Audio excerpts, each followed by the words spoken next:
ntibizakomeza kumera nk'uko byari bisanzwe. Nibyo hari icangiro washizweho n'abarozi, hari icangiro washizweho n'imiryango washakiyemo, hari icasha washizweho n'injuti n'abavandimwe n'abantu mwabanaga neza, abaribo bagusiga icasha baragenda bica amahirwe yawe. Hari abantu baje mu buzima bwacu batwicira amahirwe. Umuntu yakugeraho yagera kwa kana akavuga ati prophet fistion uramuzi, kanaka uramuzi, akakuvuga ibidahari kugira ngo yice amahirwe yawe. Ndashaka kukubwira ngo ntabwo Herode yakuwe umutima nuko Yesu yavutse, yakuwe n'umutima umwana wavutse inyenyeri kaka. Ndashaka isi yarahindutse n'abantu barahinduka. Hari umuntu ugera ukamubwira ngo Imana iranduye, bakubwira ngo mwahuriye he kubera iki? Nagira ngo isi uhindutse twakagombye guhinduka. Oya, ntabwo Imana idutumye ngo isi duhindure, Imana iradutumye ngo isi tuyihindure. Donc aho kugira ngo duhindurwe n'isi twe duhindure isi. None se ko abantu muri iyi minsi bahindutse, ntabwo dukwiye kubona Knowless yambaye ikanzu icitse ukuboko kumwe ngo natwe turambara icitse ukuboko kumwe. Bibiliya ivuga ngo abakunze gukiranuka bene abo babigaragaza aho abandi bitagaragara. Ariko ndashaka kukubwira ngo iyo Uwiteka yagukozeho ibyawe byose biba bizima. None se hari abantu tubona ukajya ukabona umwana w'umusore yambaye pocket ipantaro yagejeje ku kibuno, arimo aragenda yerekana arata icyo yambariyeho. Ariko hari ijambo mwavuze ngo mwiyambure igisigo, ndibizakomeza kumera nk'uko byari bisanzwe. Mu yandi magambo, iyambura iby'abantu bakuvuga, usingira icyo Uwiteka yavuganye nawe.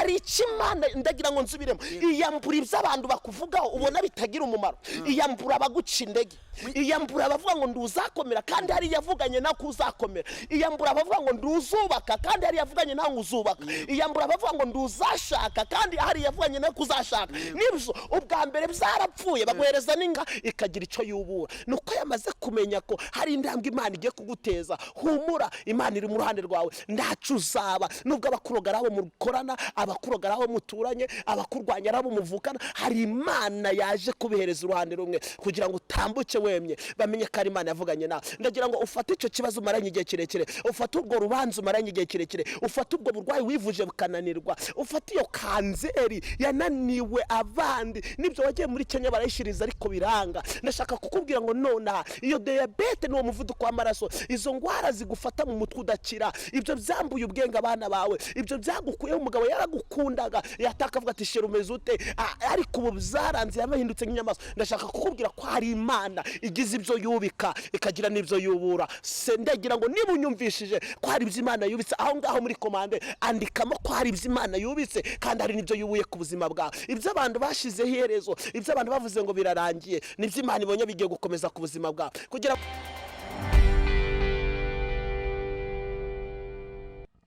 mbanje kubasuhuza mu izina rya Yesu wabambwe ku musaraba, twebwe tukabamburwa. Ko mumenyereye amazina ni prophet Mbarushimana Fistion. Nishimiye kubana namwe mu ijambo ry'Imana. Ndagira ngo dusome ijambo ry'Imana muri Ezekiel gice ni 21 umurongo wa 31. Hari ijambo rivuze ngo nuko umwami Uwiteka avuze, ikureho igisigo wiyambura ikamba. Ntabwo bizakomeza kumera nk'uko byari bisanzwe. Icyari hasi ugishire hejuru kandi icyari hejuru ugicishe bugufi. Nzabyubika nabyo ndibizongera kubaho kugeza igihe nyirabyo ubifitiye ububasha azazira, nanjye nzabimuha. Imana ishimwe cyane kandi Imana ihabwe icubahiro. Imana yo mu ijuru ikomeze kubana natwe mw'iri jambo. Nagira ngo mbere yuko dusobanura ijambo ry'Imana tubanze dusenge kugira ngo Imana yurukibane natwe kandi tugire neza. Umuntu ngurikenzi ko tugiye kugirana ibihe byiza mu buryo budasanzwe. Mana mu izina rya Yesu, uri Imana ishobora byose, uri Imana ifite imbaraga, uri Imana yihagije, uri Imana itanga ingabo nyinshi zigapfa ku bwacu kugira ngo tubeho. Ndasengera umuntu tugiye kumvikana mu ijambo rya kugira ngo ineza yawe n'ubuntu bwa burusheho kutugeraho. Ndagira ngo mu izina rya Yesu njyaho ntageze umwuka wera hageze, imbaraga zawe zihageze, ijambo ryawe rigira ububasha nk'uko ryagize ububasha muri Efeso. Urakoze kuri abana natwe kandi ugiye kutugirira neza. Amen. Nguzaniye ijambo rivuga ngo dusomye ijambo rikomeye, ravuga ngo nuko umwami Uwiteka avuze, ikureho igisigo wiyambura ikamba ntibizakomeza kumera nk'uko byari bisanzwe. Bibiliya iza kuvuga ikintu gikomeye, iravuga ngo cyari mu gihe cy'umugabo bitaga Ezekiyeli. Uyu Ezekiyeli aza mu bagabo batatu b'abahanuzi babanje. Umuhanuzi wa mbere bitaga Yesaya. Uyu mugabo bitaga Yesaya biravuga ngo yaje guca mu bihe bikomeye, aza guhanura Yesu nk'umucunguzi n'umukiza, aza kumuvuga neza. Aribwo yahanuraga ibintu ng'ibirasora mu gitondo, biravuga ngo haza gukurikiraho umuhanuzi bitaga Yeremiya. Yeremiya biravuga ngo yaje kwicirwa mu giti biti cy'inganzamarumbu, aza kwicwa n'urukero, bamukase n'urukero aza gupfa. Bibiliya iravuga ngo haza gukurikiraho umuhanuzi bitaga Ezekiyeli. Bibiliya iravuga ngo uyu mugabo bitaga Ezekiyeli yaje kurwana ibintu byitwa intambara nyinshi cyane.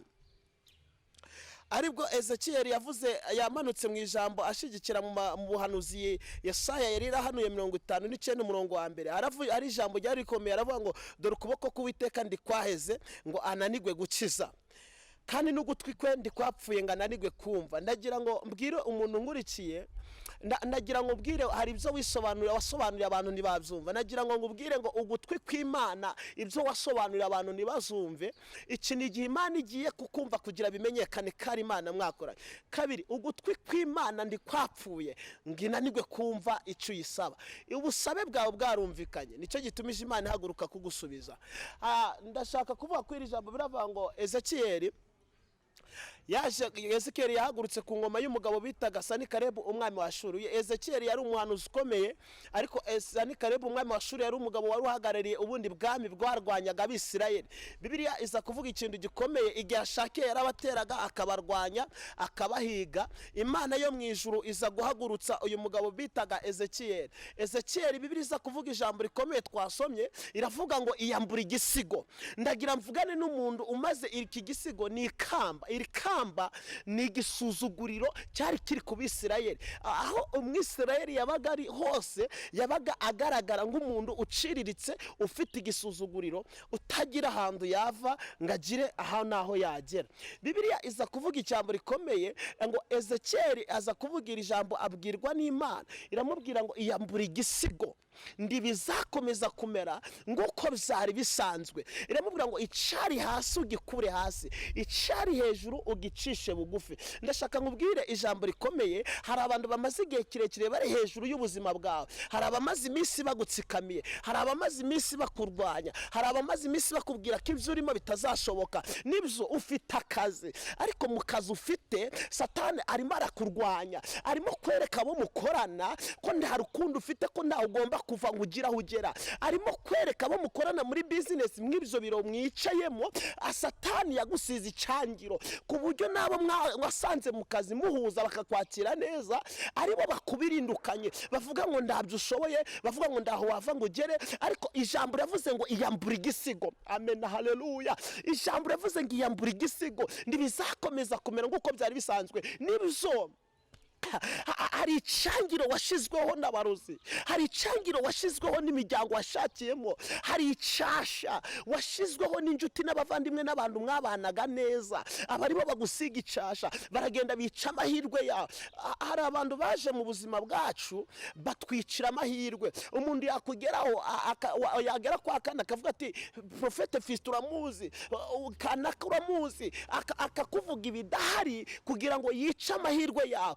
Ndashaka kukubwira ngo ntabwo Herode yakuwe umutima nuko Yesu yavutse, yakuwe n'umutima umwana wavutse inyenyeri kaka. Ndashaka kukubwira ngo hari abantu bamaze kumenya icuzabaco, hari abantu bamaze kumenya urwego ugiye guhagararamo, hari abantu bamaze kumenya ko ari cyo wavuganye n'Imana igiye gusohoza. Nibyo wavugana na ministry imigambi gahagarara, ukavugana na deputy ibintu bikanga, ariko iyo wavuganye na president y'ijuru icyo wavuze cyose kirasohora, ikikubwiye kiremerwa. Ndashaka kukubwira ngo wasengeye ahatagaragara, niyo mpamvu Imana igiye kugutabara ahagaragara. Aba bose ubona bakoranye barwanya ubuzima bwawe nuko bamaze kumenya ko hari icyo Imana igiye gukora ku buzima bwawe. Mfasha uzamure haleluya.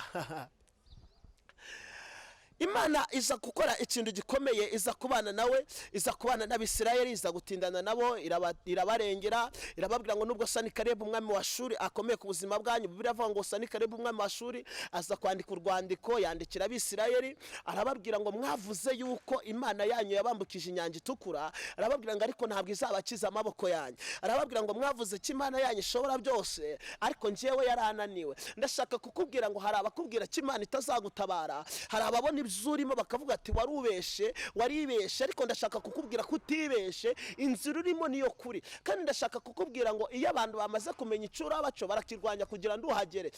Umuntu agahaguruka yabona kuko imbere yawe hari umugisha akakuvuga nabi, akagenda akica imbere yawe akavuga ati akazi ukora ntibishoboka, wapi ndaho uzagera ndaho uzapfa, akaguca intege. Wahuye n'abantu baguca intege, ndi wahuye n'abantu bashira murari mu buzima bwawe.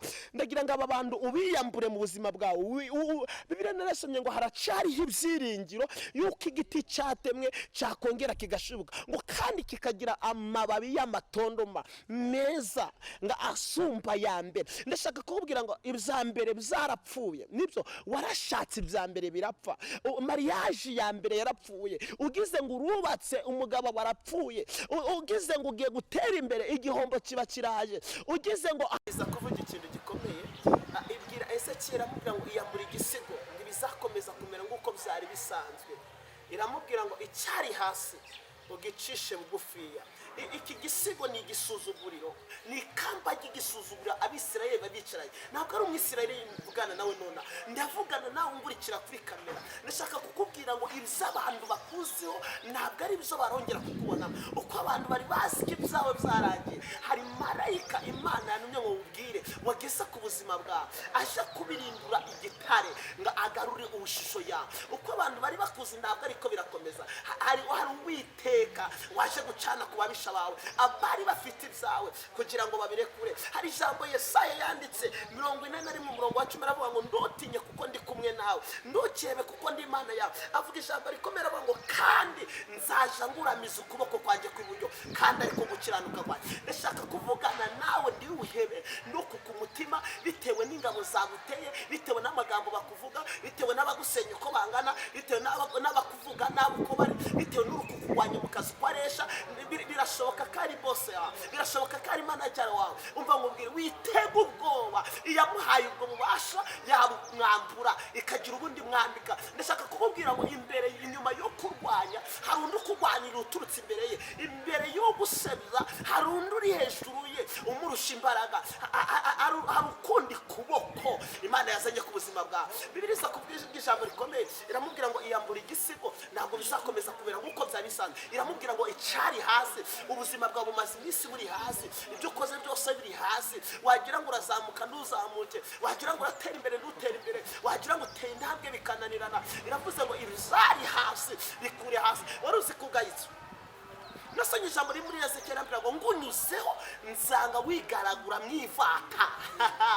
Iravuga ngo ariko baho, ugiye kubaho abantu batifuzaga ko wabaho, ugiye gukomera abantu batifuza ko wakomera muri urwo rugo, ugiye kubaka bizemere ubwo abantu batifuzaga ngo biko byakwemera. Nibyo abantu bategereje ko ejo urakora divorce, abantu bategereje ko ejo mu rukiko urakatirwa, abantu bategereje ko urubanza rurimo uzatsindwa. Ariko ndakubwira hari marayika wavuganye nanjye ko ari ubutsinzi ku buzima bwawe. Urubanza wari urimo ko rurangiye, intambara wari urimo ko zirangiye. Nibyo pastor, umuntu ashobora kukugwanya turutse iburyo akayoberwa ko hari undi uhagaze ibumoso. Ari igihe umuntu akuvuga nabi aturutse imbere akagusenya mu kagari, atazi ko mu murenge hari uhagaze yo bakuvugana. Mu yandi magambo umuntu ashobora kuza akaza aje kukurwanya agahera hasi, noneho hejuru hari undi muntu uhari. Kubera ko ndashaka kukubwira pastor, hari igihe umuntu agutsikamira muri karitsiye mudugudu akavuga ati twakubonye impano ikomeye, je hari impano yawe ikora. Nibyo umuntu yavuga ati ndokwiye guhagarara hariya, none ishobora byose kakubwira ati hagarara hariya igihe cyawe cyageze. Kubera iki hari abantu batishimiye ko igihe cyawe cyagera. None se ahari hari umuntu waba ameze atyo uyu munsi wa none akaba atsikamiwe mu mudugudu atuyemo cyangwa se muri karitsiye arimo, ubwo uwo muntu agira ibyiringiro ko ahari nubwo ari muri karitsiye niyegera imbere gatoya arasanga umuvuganira. Kubera iki pastor ntukirengagiza umuntu, wirengagiza abandi ku bwawe. turimo kumvikana aho kuzakunda umuntu wirengagiza abandi kugira ngo akwiteho. none se ni gute twamenya umuntu ushobora kuba yirengagiza abandi cyangwa se tugasobanukirwa uwaba yenda ashaka ko urareba muri iki gihe turimo isi yarahindutse n'abantu barahinduka. hari umuntu ugera ukamubwira ngo Imana irandura akubwira ngo mwahuriye he kubera iki? nagira ngo isi ihindutse twakagombye guhinduka. oya ntabwo Imana idutumye ngo isi duhindure, Imana iradutumye ngo isi tuyihindure. donc aho kugira ngo duhindurwe n'isi twe duhindure isi. none se ko abantu muri iyi minsi bahindutse ntabwo dukwiye kubona Knowless yambaye ikanzu icitse ukuboko kumwe ngo natwe turambara icitse ukuboko kumwe. Bibiliya ivuga ngo abakunze gukiranuka bene abo babigaragaza aho abandi bitagaragara. hari ijambo nasomye rimbwira neza uburyo abayisirayeli bahawe ikintu cy'ikimenyetso, noneho abamisiyoneri baza kuza muri Afurika bazana icyo kimenyetso, ariko bo bagendaga bagendana icyo kimenyetso. ndavuga bya bintu abantu bisiga abandi babibonye babona n'imirimbo, ariko kuba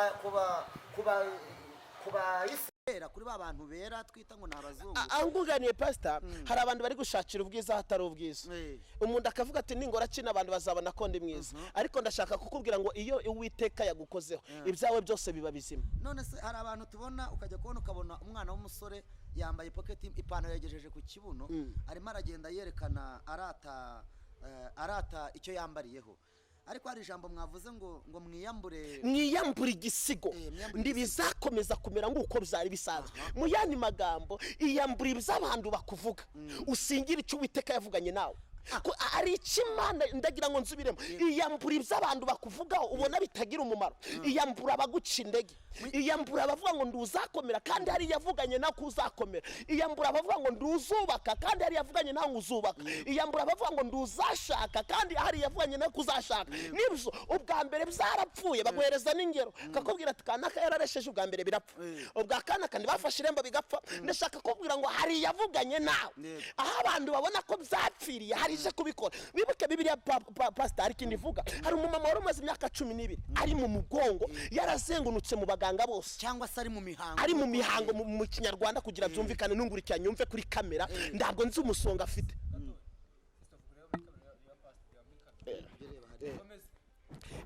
ntabwo nzi mu mihango mu kinyarwanda cya kinyarwanda urumva.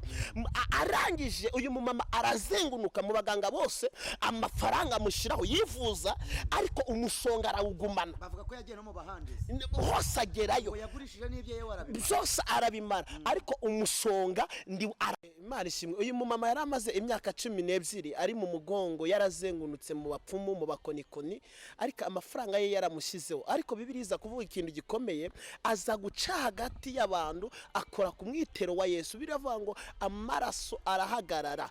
muri ako kanya aza kumva ko hari icyagwa akize cyari kimumazeho igihe kirekire. ndagira ngo uyu mwanya nawe ukore ku biganza bya Yesu, ukore ku mwitero wa Yesu, aho wakoze ku bantu n'ibyemere. uyu munsi ukore ahantu bigiye kwemera, hari inzira ngiye kukurangira. ndashaka kukubwira ngo niba ibya Dawidi byarabonye inzira, ibya Aburahamu bikabona inzira, nawe ibyawe bigiye kubona inzira. ndashaka kukubwira ngo niba Sawuli yararwanyije Dawidi ntabwo byatumije Dawidi ataba umwamikazi, kandi kurwana kwa Fashidi arwanya Esteri ntabwo byatumije Fashidi ataba umwamikazi. ndashaka kukuvugana nawe ko hari Imana iri mu ruhande rwawe, ntacyo uzaba. Bibiliya twasomye iravuga ngo iyambura igisigo ndibizakomeza kumera nguko byari bisanzwe. icyari hasi ugikure hejuru, icyari hejuru gicishe bugufi. biravuga ngo izabyubika yongera ibyubike. umva ngo ubwire iby'abakurwanyaga, iby'abagucuraguzaga, iby'abaguhigaga, iby'abacuraga inama zo gusebya ibyawe, Imana igiye kubyubika. abakuvugaga udahari, ibyo ngibyo Imana igiye kubyubika. abagusenyeraga urugo, abo ngabo Imana igiye kububika. abavugaga ngo ndaho uzagera baguhigaga mu kazi,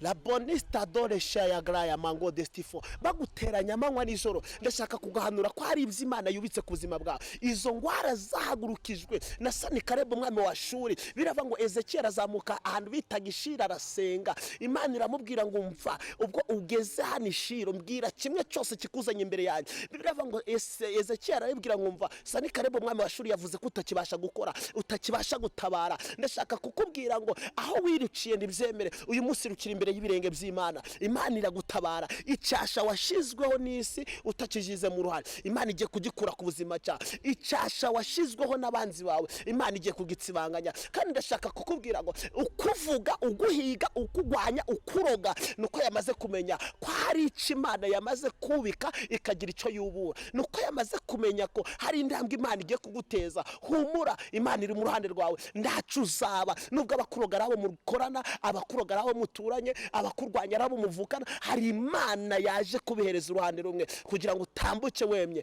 Bamenye ko ari Imana yavuganye nawe. Ndagira ngo ufate icyo kibazo umaranye igihe kirekire, ufate ubwo rubanza umaranye igihe kirekire, ufate ubwo burwayi wivuje bukananirwa, ufate iyo kanzeri yananiwe abandi, nibyo wagiye muri Kenya barayishiriza ariko biranga. Ndashaka kukubwira ngo nonaha iyo diabete n'uwo muvuduko w'amaraso, izo ngwara zigufata mu mutwe udakira, ibyo byambuye ubwenge abana bawe, ibyo byagukuyeho umugabo yaragukundaga yataka avuga ati shira umeze ute, ariko ubu byaranze yamahindutse nk'inyamaswa. Ndashaka kukubwira ko hari Imana igize ibyo yubika ikagira n'ibyo yubura. Se ndagira ngo niba unyumvishije ko hari ibyo Imana yubitse, aho ngaho muri komande andikamo ko hari ibyo Imana yubitse kandi hari n'ibyo yubuye ku buzima bwawe. Ibyo abantu bashizeho iherezo, ibyo abantu bavuze ngo birarangiye, nibyo Imana ibonye bigiye gukomeza ku buzima bwawe kugira bamenye ko ari Imana wavuganye na. Mvugane nawe wa mukobwa ungurike aho ngaho uri, nibizo ubukwe bwarapfuye, urareshwa uwa mbere aragenda. Ndagutangariza ko ari Imana ije gukora igitangaza. Ineza y'Imana iri ku buzima bwawe. Baraje bongere bakubone ko ari Imana wasenze, baraje bongere babone ko ari Imana mwavuganye, baraje bongere babone ko ari Imana wabanye nayo. Nibizo wabanye n'abantu bakuvamo ubwiza, abantu kuri bagufata ijambo baravuga ngo ya bareke iyo wavuganye nayo badahari. Nije gukorana nawe, ndagira ngo uze gufatanya nanjye muri aka kanya dusenge. Aho abantu batakureba, aho abantu batakumva, ni Imana igiye gukorera igitangaza. Aho abantu batakuhanze amaso, ni Imana igiye gusubiriza igihe. Akarengane kawe ka mbere karemewe, ariko ndashaka kubwira ngo aka kabiri Imana yakanze. Urubanza rwa mbere warajuriye banaranga, ariko ndashaka kubwira ngo ubujurire bwawe Imana yabukurikiranye kugira ngo bimenyekane ko ari Imana. Imana ije kugutabara kandi Imana ije kukugira neza. Nagira ngo ahanduri uce bugufi dusengana Imana, kuko Imana hari igitangaza igiye gukora. Mana, mu izina rya Yesu, uri Imana ifite imbaraga n'ubutware. Uri Imana donisti bone shaya graya destiforia, wakoze bikomeye twebwe abantu tutari kwisoboza. Enima destiforia, indeko zari z'abantu zakoranye uraziremura bimenyekana kari wowe Mana. N'uyu muntu ungurikiranye, n'uyu mumama unyumva, n'uyu mupapa unyumva, n'uyu musore n'ingumunyumva, none hadistiponestia ngize iherezo kw'iki kibazo, ngize iherezo kuri ubu burwayi. Adimatiste ya bonefo, ndasengera uyu muntu urwaye igihe kirekire uryamye ahandi atakivana, none hari kabihinduke mu izina rya Yesu. Ndasengera uyu muntu ufite intambara